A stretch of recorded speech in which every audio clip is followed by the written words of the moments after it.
Witam Was po raz kolejny. Dziś pokażę Wam przepis na gulasz wołowy.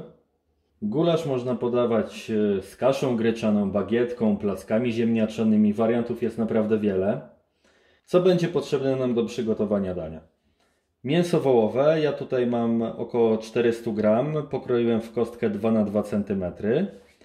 Jedna większa cebula, jedna pietruszka, jedna większa marchewka, papryki, żółta oraz czerwona, w sumie łącznie wyjdzie około jednej takiej większej papryki, można również użyć zielonej, 2 ząbki czosnku, 3 listki laurowe oraz 5 ziarenek ziela angielskiego, jedna duża czubata łyżka słodkiej papryki, odrobina pieprzu, płaska łyżka stołowa soli, oliwa do smażenia, bulion warzywny, na który przepis znajdziecie na naszym kanale, pomidory krojone w pustce oraz około 2 łyżek pszennej mąki do zagęszczenia sosu.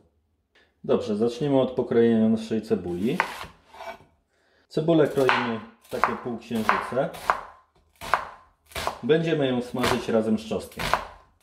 Następnie na plasterki kroimy marchewkę. Można oczywiście zetrzeć na tarce na grubych oczkach, natomiast my wolimy takie plasterki. Po marchewce czas na pietruszkę.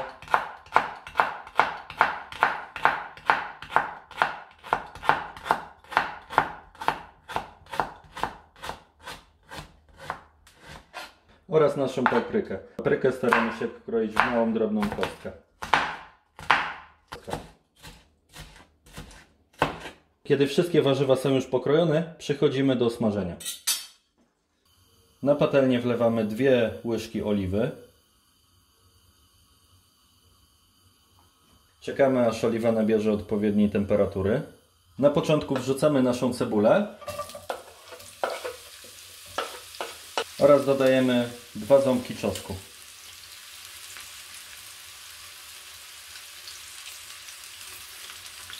Czosnek możemy również przesiekać. Kiedy cebulka z czosnkiem po 3 minutach się podsmażyła, przerzucamy ją do garka, w którym będziemy gotować gulasz. Na patelnię wlewamy ponownie łyżkę oliwy tym razem, a następnie dorzucamy resztę warzyw.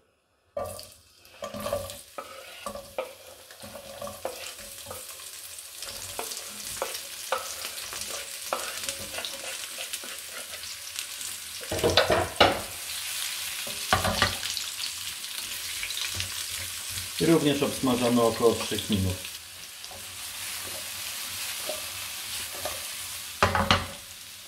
Kiedy warzywa już się podsmażyły, przerzucamy je do garka. Na tej samej patelni na mocnym ogniu obsmażamy nasze mięso. Po zrumienieniu się kostki z jednej strony przerzucamy na drugą. Kiedy mięso się podsmażyło, przerzucamy je do garka. Ogień lekko skręcamy. Dodajemy 1 łyżkę oliwy. Nasze smaki mięsa oczywiście zostały na patelni.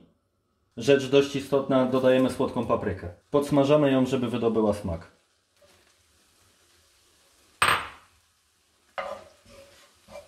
Oraz jednocześnie zbieramy smaki mięsa z patelni.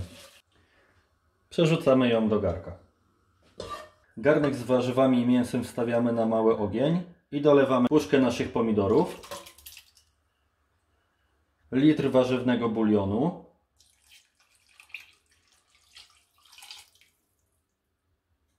dosypujemy liść laurowy oraz ziele angielskie, szczypta pieprzu oraz około łyżki soli. Będziemy jeszcze później próbować gulaszu i doprawiać do smaku. Kiedy nasz gulasz się gotuje, zmniejszamy na mały ogień, przykrywamy i dusimy od godziny do 2 godzin, aż do miękkości naszego mięsa oraz warzyw. Kiedy gulasz już się ugotował, rozrabiamy w niewielkiej ilości wody mąkę i dodajemy do gulaszu. Aby zagęścić sos. Zagotowujemy. Tak właśnie prezentuje się wersja finalna naszego gulaszu. My dzisiaj serwujemy go z kaszą oraz z ogórkiem kiszonym, natomiast tak jak wspominałem na początku, można go serwować z plackami, z bagietką. Zachęcam do przygotowania u Was w domach tego przepisu. Zostawcie łapkę w górę oraz zostawcie subskrypcję. Zapraszamy do kolejnych filmów.